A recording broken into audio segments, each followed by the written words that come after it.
In this video, we're going to go over how to download and use maps for offline use or whenever you think you might be running into some spotty network coverage. The easiest way to do this is to just open up the Apple Maps app and then tap on your profile icon that's located here in this right corner. Then select Offline Maps. From here, you can choose manually which area you want to download for offline use. Apple might give you a suggestion of the area that you're usually in, or you can use the search bar to download a very specific area. And once you're inside of that area, there's kind of a box that you can customize to select which portion of the map that you want to download, or you can just download that whole spot.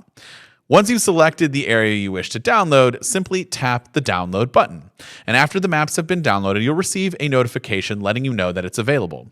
You might want to test everything out by just simply heading into your settings and turning off Wi-Fi and cellular connectivity, and then go back into the Apple Maps app and type in an address in that location that you downloaded so that you can see if turn-by-turn navigation is working properly. There are also some other settings that you can tailor down here to your liking, like downloading the maps via Wi-Fi, or use a combination of Wi-Fi and cellular. You can turn on or off automatic updates to the maps, and you can toggle on optimized storage, which will delete any maps that you might have downloaded but you maybe haven't used in quite a while.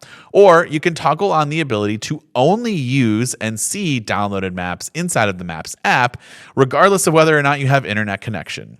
And that's it. This was just a brief run through of how to download and use maps when offline inside of the Apple Maps app. But be sure to like and subscribe so you don't miss any more helpful videos like these in the future.